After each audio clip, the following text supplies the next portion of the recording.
자, 오늘은 우리 사무엘상 17장 말씀을 통해서 다윗의 용기라는 제목으로 함께 좀 말씀을 보도록 하겠습니다. 우리가 오늘 본문 함께 읽었던 본문은요, 우리가 너무나도 잘 알고 있는 내용입니다.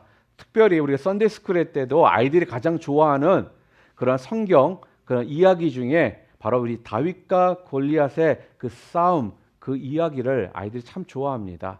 그만큼 우리들에게 친숙한 우리가 내용이기 때문에 오늘 이 말씀 가운데 하나님께서 우리 모두에게 주시고자 하는 메시지가 무엇인지 좀 더 우리가 좀 구체적으로 함께 좀 말씀을 보도록 하겠습니다. 사람이 살아가는데 가장 좋은 재산 그러면 그것이 무엇일까요? 일반적으로 우리는 재산이라 하면요, 물질적인 것을 생각합니다. 얼마나 많은 돈을 가지고 있느냐. 자, 그런데요, 우리가 살아가는데 실제적으로 필요한 재산이 있다면요, 물질도 중요합니다. 그러나 물질보다 더 중요한 것이 있습니다. 그게 뭐냐면 보이지 않는 재산입니다. 우리를 앞으로 계속 나아가게 하고 또한 우리를 지탱해 줄 수 있고 또한 우리에게 힘을 줄 수 있는 것이 필요합니다. 그게 무엇이냐면요, 바로 우리 가운데 있는 용기입니다. 용기. 여러분, 용기 있는 사람들을 우리가 보면요, 여러분 부럽지 않으십니까? 사람들 앞에 나아가서 자신의 뜻을 조목조목 말할 수 있는 그 용기, 또 사람들 앞에서요 자신의 어떤 장점을요 그대로 말할 수 있는 용기, 또 필요시 아니요, 예를 분명하게 말할 수 있는 용기, 또한 자신을 필요로 할 때 주저하지 않고 자신을 헌신의 도구로 내놓을 수 있는 그 결단하는 모습. 여러분, 이런 것들을요 우리가 다 용기가 있어야지만 우리가 할 수 있다라는 것입니다. 특별히 지금 우리가 살아가고 있는 이 시대는요, 용기가 정말로 필요한 시대입니다. 사람이 세상을 살아가는데 용기, 자신감, 믿음, 이런 확신처럼 중요한 것도 없습니다. 그래서 우리는 이런 것들을요 뭐라고 말하느냐? 보이지 않는 재산이다라고 이야기를 하는 것입니다. 그렇습니다. 이런 것들이 재산 중에 바로 재산이라는 거예요. 사람이 살아가는 데는 그래서 몇 가지 재산들이 좀 우리 가운데 필요합니다. 그 중에 하나가 무엇이냐면요, 지식의 재산이라는 것이 있습니다. 이 시대는 지식사회라고 우리가 이야기를 합니다. 그러니까 뭐예요? 아는 것이 힘이다라는 거예요. 그러니까 오늘은 기술, 지식, 정보, 능력을 가지고 있어야 합니다. 그런 능력과 지식을요 가지고 있으면요 이 땅을 살아가는데 우리가 좀 밀리지도 않고 또 낙오도 되지 않고 또한 앞서가면서 우리가 살아갈 수가 있습니다. 두 번째는요, 어떤 재산일까요? 좋은 이웃이 있어야 된다는 거예요. 오늘은 나 혼자서 세상을 살아갈 수 없는 시대입니다. 반드시 좋은 이웃이 우리 가운데 있어야 합니다. 좋은 부모, 좋은 형제, 좋은 친구, 좋은 이웃.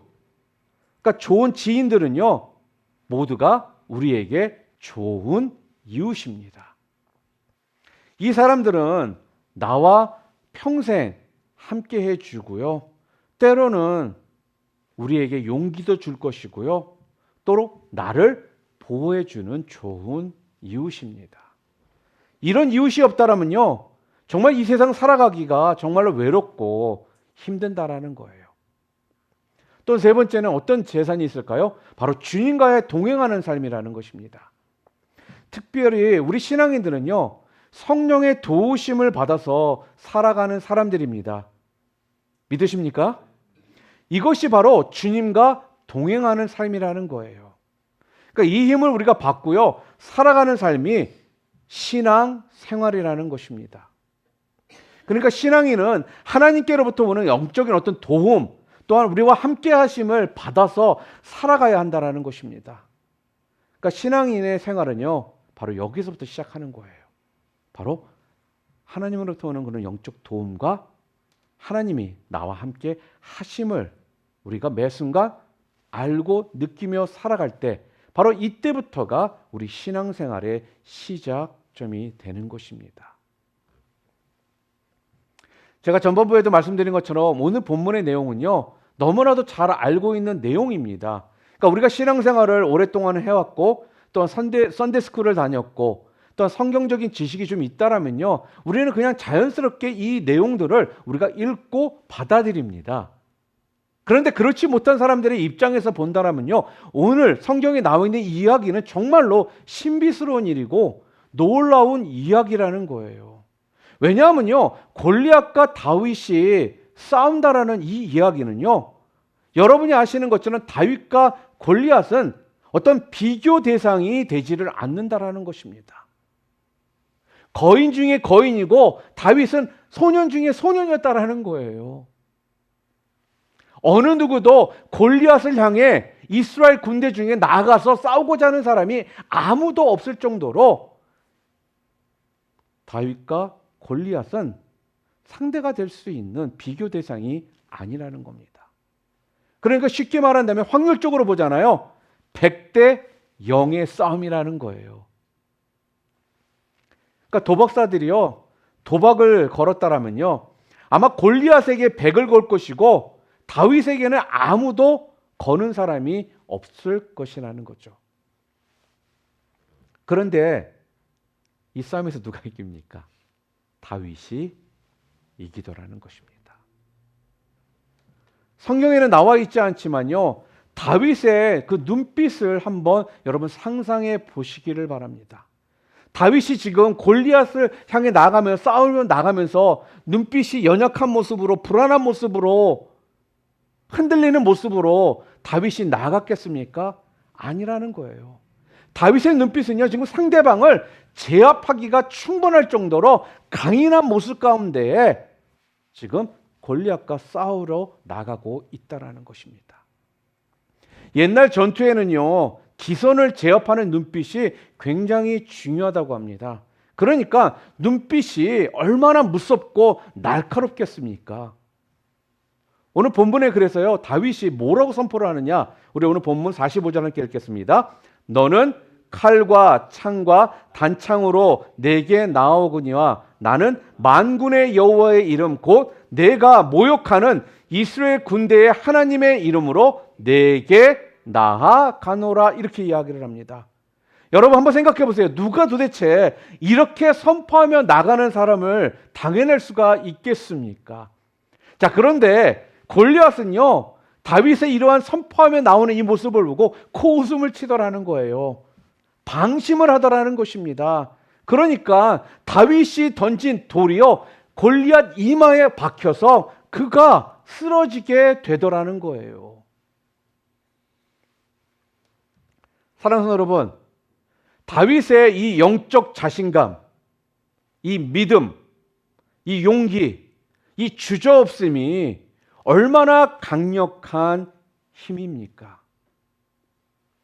이런 용기, 힘, 능력, 이런 확신, 이것은요, 그냥 우리에게 주어지는 것이 아닙니다.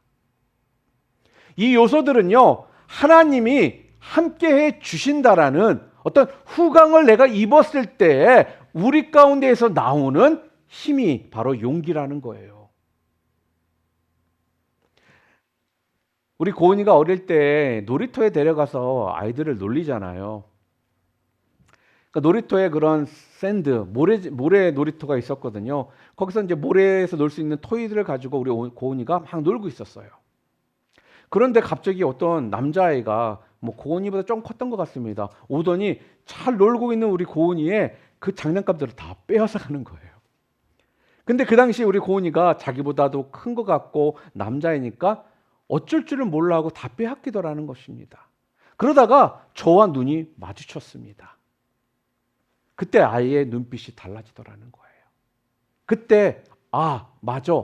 우리 아빠가 내 뒤에 있지 라는 생각이 들어서 그랬는지 몰라도 고은이가 그 아이에게 가서 자기의 토이들을 다시 가져오더라는 것입니다. 여러분, 우리가 이 땅을 살아가면서요, 내가 찌질한 신앙인의 삶을 살아가는 이유가 뭘까요?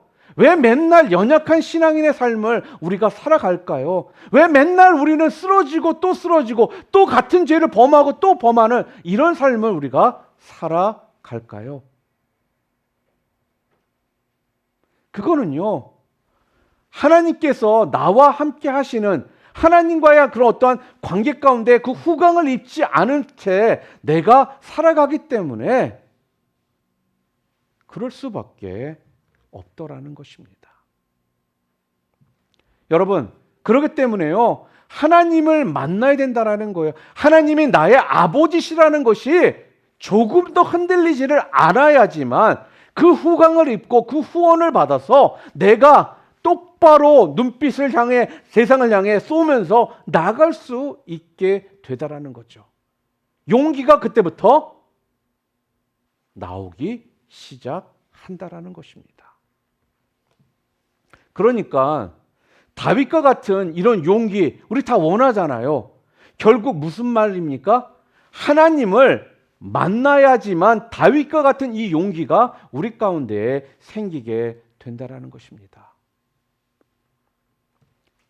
그렇다면 하나님을 만날 수 있는 방법이 뭐가 있을까요? 하나님을 만날 수 있는 방법이 그 경로들이 좀 몇 가지가 있습니다. 첫 번째는요, 기도 속에서 우리가 하나님을 만날 수가 있다는 것입니다. 우리는 흔히 기도하면요, 그냥 필요한 것을 구하는 것이 기도다라고 우리가 오해를 합니다. 그러니까 기도합시다 그러면 내가 나 좀 필요한 거 없는데? 이러면 기도를 안 한다라는 거예요. 그런데요, 기도는요, 우리 신앙인들에게 어떻게 보면 일상의 생활이라는 것입니다. 여러분이 숨을 쉬고 여러분이 삼시세끼를 먹는 것, 이 모든 것들이 여러분의 어떤 일상 생활인 것처럼요, 우리 신앙인들에게, 우리 그리스도인들에게는요, 이 기도가 바로 신앙의 생활이라는 것입니다. 그러니까 뭔가가 필요할 때, 요구사항이 있을 때 하는 것이 기도가 아니라 삶이 바로 기도라는 거예요. 우리는 그래서요, 일상적인 삶 가운데 그런 기도의 시간을 통해서 바로 하나님으로부터 우리가 무한한 그 힘을요, 우리가 공급을 받으며 살아가는 것이 바로 신앙인의 기도의 삶입니다. 기도 없이는요, 여러분이 힘을 공급받을 수가 없고, 기도 없이는요, 기도의 생활이 없이는요, 여러분이 용기 있는 삶을 살아갈 수가 없다라고 보시면 된다라는 겁니다. 아마도 기도하다가 하나님을 만난 경우를 성경에서 좀 찾아보면요, 대표적인 인물이 있는데 그게 누구냐? 고넬료입니다. 고넬료는요, 기도를 하다가 하나님을 만났습니다. 고넬료가 제9시에 기도를 합니다. 근데 오늘날로 시간으로 말하면 그 9시가 바로 오후 3시, 지금의 시간으로는 오후 3시를 이야기하는 거예요. 그 시간은요, 하루 중에 가장 피곤한 시간입니다. 그리고 또한 여름으로 말하자면 가장 더운 시간이 바로 오후 3시라는 거예요. 근데 그 시간에 고넬료가 기도를 했다고 성경에 기록되어 있습니다. 그러니까 이 말은 무슨 말이냐? 고넬료는요, 매일매일 기도하는 시간을 정해놓고 기도를 했다라는 말이 되는 것입니다. 만약에 시간을 정해놓지 않고 매일 기도를 하지는 않는 사람이었다면 기왕이면 덥지 않은 시간, 기왕이면 피곤하지 않은 시간을 선택해서 아무 때나 그렇게 했을 겁니다. 그런데 성경에는 고넬료가 오후 3시에 기도를 했다라고 이야기가 나오는 거예요. 그러니까 고넬료는요, 자기가 시간을 정해놓고 매일매일 이렇게 기도하는 삶을 오래 살았다라는 것을 우리가 그 성경 말씀을 통해서 알 수가 있는 것입니다. 그런데 어느 날 기도 시간에요, 하나님의 응답이 그에게 온 겁니다. 그리고 하나님을 만나게 됩니다. 기도 속에서 구체적으로요, 하나님이 그에게요, 지시하시고 그 앞날을 인도해 주시더라는 거예요. 여러분, 이것이 신앙인의 삶입니다. 그래서 우리 신앙인에게는요, 이렇게 기도하는 시간과 삶이 우선이 되어야 하는 것입니다. 모세가 왕궁에서 왕저로 몇 년을 살았죠? 40년을 살았습니다. 그러다가 살인자가 돼서 모세가 미디안 광야로 도망을 칩니다. 그래서 그 미디안 광야에서 또한 모세가 40년간을 목동으로 살아갑니다. 근데 한번 생각해 보세요. 40년 동안 왕궁에서 왕저로 생활했던 사람이 이런 미디안 광야에서 목자로 살아간다라는 게 이게 쉬운 일이 아니거든요. 그러니까 아마 하루하루 살아가는 것이 굉장히 힘들었을 것입니다. 왕궁 생활을 생각하면서 그때를 그리워했을 수도 있었다라는 거예요. 그러니까 자기의 지금의 모습을 보니까 그때와 비교하면 너무나 초라하거든요. 그리고 또 형편없고 어떻게 보면 낙오됨의 큰 어떤 비관적인 생각들이 그 마음 가운데 분명 있었을 거라는 거예요. 그래서 어느 날 산 위에 올라가서 하나님께 기도를 합니다. 하나님, 왜 나를 이렇게 버리셨습니까? 아니, 언제까지 나를 이렇게 놔두실 것입니까? 나는 도대체 누구입니까? 나는 이제 어찌해야 됩니까? 여러분, 이 기도는요, 굉장히 지금 심각한 기도입니다. 모세 입장에서는요, 정말로 좌절감 가운데 눈물을 흘리며 지금 기도를 하고 있는 거거든요. 그때 하나님께서요, 모세에게 나타나시더라는 겁니다. 출애굽기 3장 5절 말씀을 함께 읽어볼까요? 내가 선 곳은 거룩한 땅이니 내 발에서 신을 벗어라. 모세가요, 그때 하나님을 직접 만나게 됩니다. 그리고 하나님께서는 모세에게 새로운 임무를 그에게 부여해 주십니다. 너는 일어나 애굽으로 가라. 그리고 지금 고통받고 있는 내 민족들을 구원해라. 이런 새로운 임무를 모세에게 부여해 주시더라는 거죠. 여러분, 모세는요, 하나님을 다시 만남을 통해서요, 하나님께로부터 부르심을 받고 애굽으로 돌아갑니다. 기도 속에서요, 하나님을요, 모세가 만나게 되었다라는 것입니다. 여러분, 기도는요, 그래서 우리 그리스도인들에게요, 이렇게 중요한 삶이라는 것입니다. 바로 하나님을 만나는 통로가 바로 우리 기도의 삶이라는 것입니다. 정말 하나님을 만나는 삶을 살기를 원하시고 하나님으로부터 부여받은 그 능력의 삶을 정말로 살기를 원하신다라면 기도의 삶을 살아가심을 통해서 하나님을 만나시기를 주님의 이름으로 축복합니다. 또한 두 번째로는요, 어떠한 경로를 통해서 우리가 또 하나님을 만날 수가 있느냐? 바로 실패 속에서 하나님을 만나게 되더라는 거예요. 실패라는 건 좋아하는 사람이 아무도 없습니다. 실패하기를 원하는 사람, 이 세상에 아무도 없을 것입니다. 그러니까요, 이 실패의 순간은 인간적인 면에서 보면요, 참 불행한 자리입니다. 실패는 사람에게요, 용기를 뺏어가고요, 시리를 안겨주고요, 고뇌하게 만드는 순간이 바로 실패의 순간이라는 거예요. 그런데 알고 보면요, 우리 신앙인들에게는요, 이 실패의 순간이 되레 중요한 순간일 수가 있다라는 것입니다. 그 순간, 그 자리가요, 하나님을 만나는 자리가 되는 경우가 많거든요. 그리고요, 그 자리가 되레 복을 받는 자리가 되더라는 것입니다. 이렇게 본다면 실패는요, 축복의 도구라고 볼 수 있습니다. 작가 오해령이라는 분이 있습니다. 이분의 인생을 보면 정말로 파란만장한 그 인생을 사셨던 분이십니다. 이분은요, 4살 때 폐렴에 걸려서 죽을 고비를 넘겼고요. 초등학교 4학년 때는요, 신장염, 방광염, 관절염에 걸려서 2년 동안 혼수선세 속에서 살았다고 합니다. 그리고 고등학교 1학년 때는요, 하반신 마비가 와가지고 2년 동안 누워있다가 겨우 두 발로 일어나게 되었습니다. 여기서 끝이 아닙니다. 그 후에 일주일 뒤에 또 불치병 진단을 받고요. 2년 동안 누워 생활을 하게 된 것입니다. 그때 누워 있으면서 이제 공부를 하기 시작했다고 합니다. 그래서 또한 대학에도 들어갈 수 있게 되었습니다. 자, 그런데 대학에 들어가 가지고 신춘문예에 당선이 돼 버린 거예요. 그러니까 기고만장해집니다. 그러다가요, 교통사고를 당해 가지고 한 달 동안 혼수 상태에서 깨어나지를 못했다고 합니다. 그리고 다음에는요, 갑상선으로 고생을 하다가 겨우 낫는가 했는데 일주일 후에는 위암 판정을 또한 받았다고 합니다. 여러분, 이때 이분이 기도를 했는데요. 어떠한 기도를 했을까요? 이렇게 기도를 했다고 합니다. 하나님, 당신이 자비하시다고요? 하나님이 사랑이시다라고요?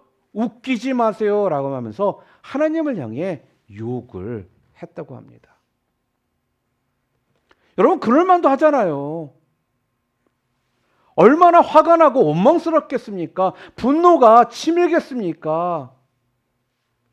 정말 이 마음, 이 심정 여러분 이해되지 않으십니까? 그런데 위암이 임파선암으로 또 바뀝니다. 그때 이분이요, 너무나 이 삶이 힘들어서요, 자살을 결심합니다. 그래서 아파트 위에 올라가 가지고 아파트에서 추락해서 죽으려고 자살하려고 했는데 경비원이 그걸 보고 막아서 실패를 하게 됩니다. 그러고서 다음에는요, 방문을 잠그고요, 장미꽃 50송이를 사다 놓고선요, 그 향에 취해서 죽으려고 하다가 가족들에게 발견돼서 또 실패를 하게 됩니다. 그때 이분이요, 또 기도를 했습니다. 이번에는요, 기도가요, 정말 약이 올라서 참을 수가 없어서 하나님께 기도를 했다고 합니다. 하나님이 도대체 당신은 누구십니까? 아니, 당신은 누구기에 내가 죽지도 못하게 계속 막으시는 것입니까? 이렇게 약이 올라 몸부림을 치면서 울부짖으면서요, 기도를 하다가 지쳐서 잠에 든 것입니다. 그러다가 잠속에서 환상이 나타나더니 어거스틴의 참회록의 한 구절인데요. 오 새로운 아름다움이요, 내가 왜 이제야 당신을 알게 되었나요? 라는 그 구절이 나타났습니다. 그리고서 깨어나니 꿈이었습니다. 잠에서 깨어난 이분이요, 비로소 하나님 아버지 앞에 하나님께 살려달라 하라고 참회의 기도를 합니다. 그러니 그 기도가 얼마나 여러분 처절했겠습니까? 그때 이분의 그 처절한 기도, 참회의 그 기도를 하나님께서 들으시더라는 겁니다. 이분이요, 더 놀라운 건요, 그 중병의 자리에서 비로소 하나님을 만납니다. 그리고 나서요, 놀랍게 그의 병이 다 회복이 되었다라는 것입니다. 여러분, 이분이 이렇게 해서 하나님을 만났다고 합니다. 여러분, 어떤 분은요, 이렇게 힘들게 하나님을 만나는 분이 있습니다. 얼마나 처절하게 만남입니까? 그런데 또 어떤 분은요, 아주 쉽게 하나님을 만나는 분도 있다라는 거예요. 여러분, 이렇게 쉽게 하나님을 만났다라면 이것만큼 큰 은혜고 축복이 어디 있겠습니까? 여러분, 이렇게 처절하게 힘들게 하나님을 만나시겠습니까? 아니면 쉽게 하나님을 만나시기를 원하십니까? 하나님을 쉽게 여러분들이 만났다라면요, 정말 그건 은혜요, 축복임을요, 여러분 잊지 마시고 감사하며 살아가시기를 바랍니다. 그렇게 한번 하나님을 우리가 만나면요, 그때부터 일평생 동안 그 만남의 그 은혜를 가지고요, 우리가 감격 속에서 살아갈 수가 있게 되는 것입니다. 또 세 번째로는요, 꿈속에서 하나님을 만나기도 합니다. 어느 분의 간증입니다. 이분이 골수 불교 신자였다고 합니다. 그래서 열심히 절에 가가지고요, 불공을 드렸습니다. 어느 날인가 대웅전에 가서 예배를 드리다가요, 피곤해서 쓰러져서 잠이 들고 만 겁니다. 잠은 자다가 꿈을 꿨는데요, 아주 선명하게 십자가가 보이고요, 그 예수님의 그 모습이요, 그 꿈속에서 나타나더라는 거예요. 그래가지고 잠에서 깨자마자 그 주지스님께 그 이야기를 했다고 합니다. 그랬더니요, 주지스님이 뭐라고 한지 아십니까? 당신은 여기 오지 말고 교회 나가라고 그렇게 이야기를 하더랍니다.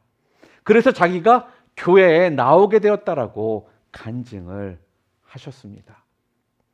여러분, 대웅전에서 잠을 자다가 십자가를 보고 예수님을 모습을 보는 것도, 그 꿈에서 만난 것도 정말 신비한 일이지만, 저는요, 이야기를 듣고요, 대뜸 당신은 교회에 나가라는 주지 스님 있잖아요. 이분도 참 신비로운 분이시다라는 생각이 들었습니다. 여러분, 세상에는요, 이런 일도 있다라는 거예요. 또한 사역 중에 만나는 경우도 있습니다. 사역하는 중에 하나님을 만나는 경우가 정말로 많습니다. 그냥 처음에는 생각 없이 은혜로 시작을 했는데요, 그 사역을 열심히 하다가 그 안에서 하나님을 만나는 분들이 정말 많거든요. 또한 사역 중에 만난 가장 극적인 경우가요, 오늘 본문에 나와 있는 다윗과 골리앗과의 그 싸움 때이라는 것입니다. 골리앗과 다윗의 싸움은 제가 또 말씀드렸지만 처음부터 비교할 수 있는 싸움이 아니라는 거예요. 그런데 골리앗이요, 방심과 자만에 빠져가지고 그 순간 어떤 일이 벌어집니까?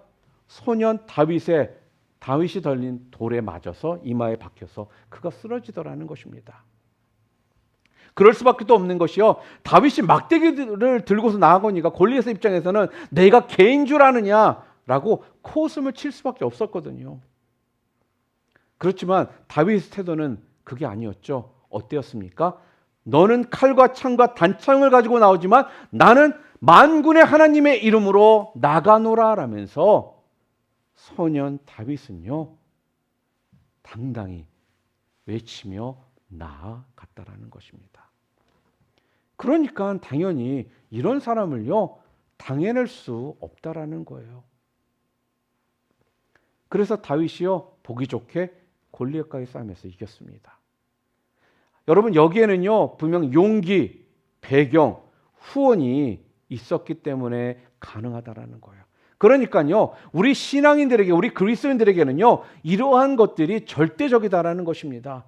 그래서 우리 신앙인에게는요, 바로 후원자가 있어야 된다라는 거예요.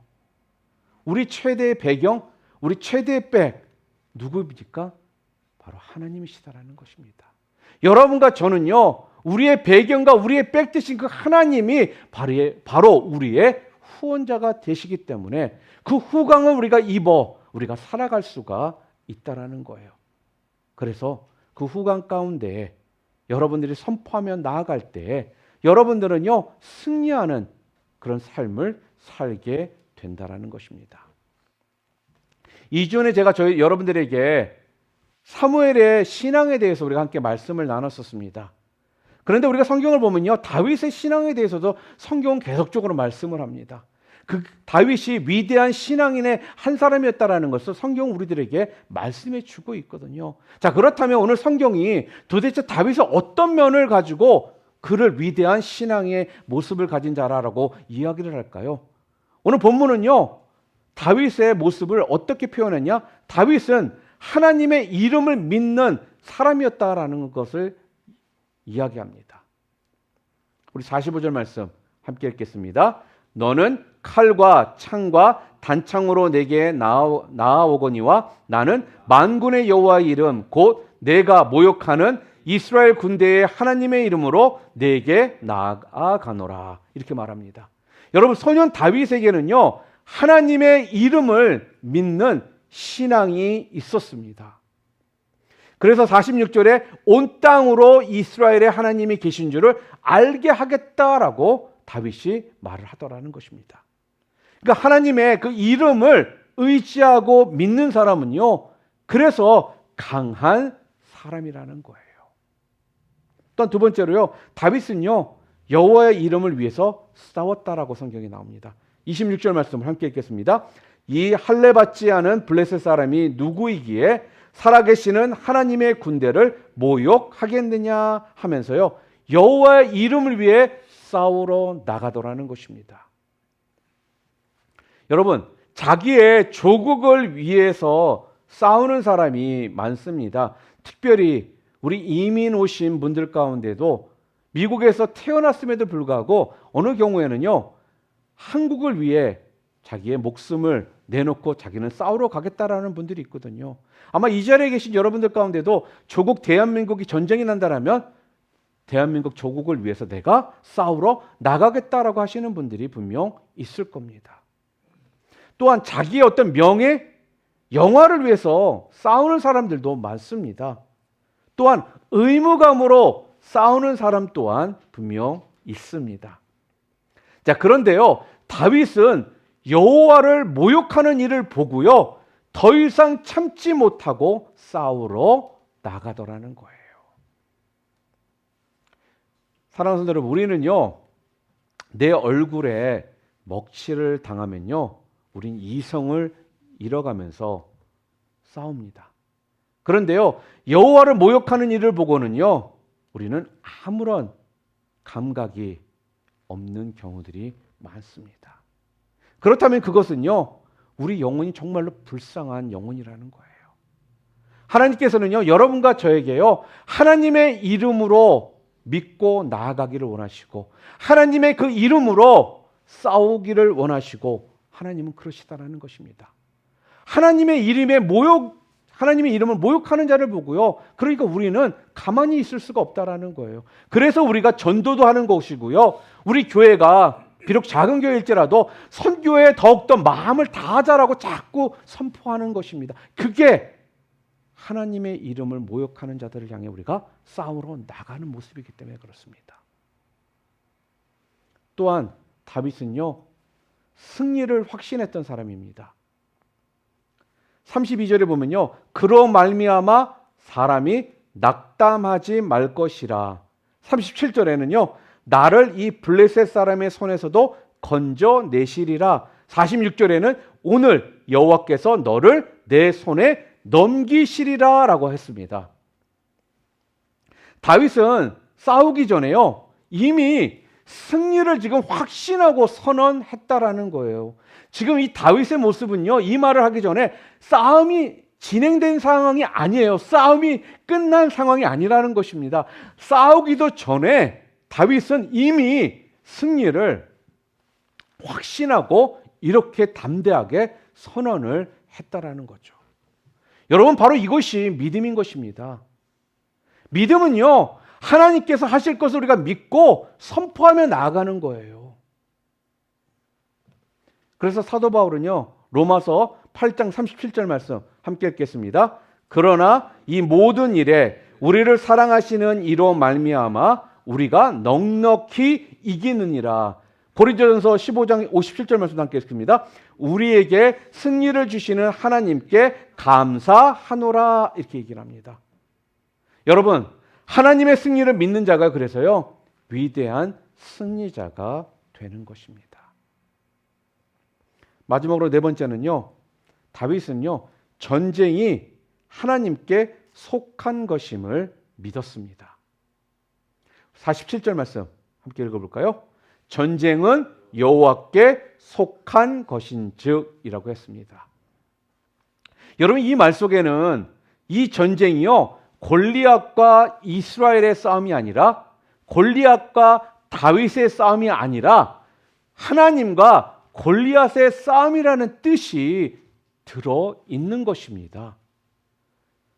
골리앗과 이 다윗의 싸움이라면요, 이 싸움은요, 다윗이 상대가 되지를 않는다라는 거예요. 그런데 골리앗과 하나님과의 싸움이라면 이야기는 달라집니다. 모든 것이 내 것이라고 생각하는 사람들이 있습니다. 내 것이라고 우리가 생각하면요, 내가 자꾸 지켜야 되고요, 내가 보호해야 되고요, 내가 관리를 해야 합니다. 그러나 하나님의 것이면요, 하나님께 속한 것이라고 우리가 믿고 살아간다면요, 하나님께서 지키시고요, 하나님께서 관리하시고요, 하나님께서 보호하신다라는 거예요. 여러분이 하시는 사업, 여러분의 자녀, 여러분이 가지고 있는 어떤 재산들, 이게 자꾸 내 것이라고 생각한다면 여러분들이 그거를 관리하고 보호하고 해야 되겠지만, 하나님 것이라고 우리가 생각한다면 하나님께서 그것을 지키시고 관리하시고 보호해 주신다라는 거예요.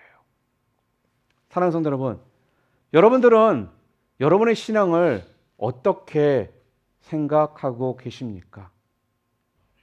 신앙이라는 건요, 내가 1년 신앙생활 했느냐, 2년 신앙생활 했느냐, 5년 했느냐, 10년 했느냐, 연수가 중요한 것이 아니라요, 내가 얼마나 매 순간 하나님과의 만남을 통해 살아가고 있느냐에 따라서 우리의 신앙인 달라지게 된다라는 겁니다. 그래서 우리가 우스갯소리로요, 막 시작한 예수님을 만난 사람들이 신앙이 더 좋다라고 우리가 우스갯소리로 하는 이야기도 바로 거기에 있는 것입니다. 오늘 본문에 보면요, 다윗의 신앙의 모습을 우리들에게 좀 알려주셨습니다. 다윗의 모습을 보면서 다윗이 이렇게 용기 있는 삶을 살 수 있었던 것은요, 바로 매 순간 하나님을 그가 만났기 때문이다라고 말씀합니다. 여러분의 신앙은 어떠십니까? 여러분, 다윗과 같은 신앙, 다윗과 같은 그 용기 있는 모습 가운데 살아가기를 원하십니까? 그렇다면요, 오늘 성경이 우리들에게 말씀하시는 건 하나님을 만나야 된다라는 것입니다. 그러면서 하나님을 만날 수 있는 그 경로 방법 중에 기도 가운데 하나님을 만날 수 있다라고 말씀합니다. 지금도 혹시라도 기도는 내가 필요한 것이 있을 때 하는 것이 기도라고 오해를 하고 있는 분들이 있다라면 오늘 이 시간 주님 앞에 다시금 여러분들의 그 오해를 다시금 풀어나가실 수 있기를 바랍니다. 기도는요, 필요한 거 있을 때 구하기 위해서 있는 것이 기도가 아니라, 기도는 바로 우리 신앙인의 생활이라는 것입니다. 일상 생활이 되어야 된다는 거예요. 그때 하나님께서는요, 여러분의 그런 신앙 생활, 기도의 일상 생활 가운데 만나 주신다라는 겁니다. 또한 우리 모두는 실패를 원치 않습니다. 그렇지만 하나님께서는요, 그 실패가 싫을지라도 그 실패를 통해 내가 한 걸음 두 걸음 뒷걸음질을 치는 상황 가운데 놓일 수 있지만, 그 실패를 통해서 하나님께서 우리를 만나 주시고 또 거기서 복을 주셔서요, 대래 두 걸음, 세 걸음, 네 걸음, 다섯 걸음 앞으로 나아갈 수 있도록 하나님께서 우리를 이끌어 주신다라는 것입니다. 또한 꿈에서도 하나님께서 우리를 만나 주셔서 그 꿈속에서 만난 그 하나님의 말씀을 여러분들이 붙들고 나아갈 수 있도록 우리를 이끌어 주시고, 또한 마지막으로 사역 가운데, 특별히 우리는 교회라는 공동체 가운데 함께 신앙생활을 합니다. 그래서 사역은요, 여러분이 하나님을 만날 수 있는 또한 제일 좋은 방법 중에 하나가 된다라는 것입니다. 그걸 통해서 싫어도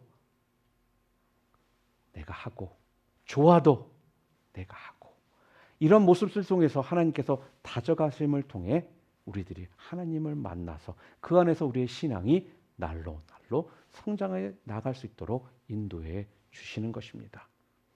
사랑하는 성도 여러분, 오늘 성경은요, 그래서요, 하나님과의 만남을 다시금 우리들에게 말씀합니다.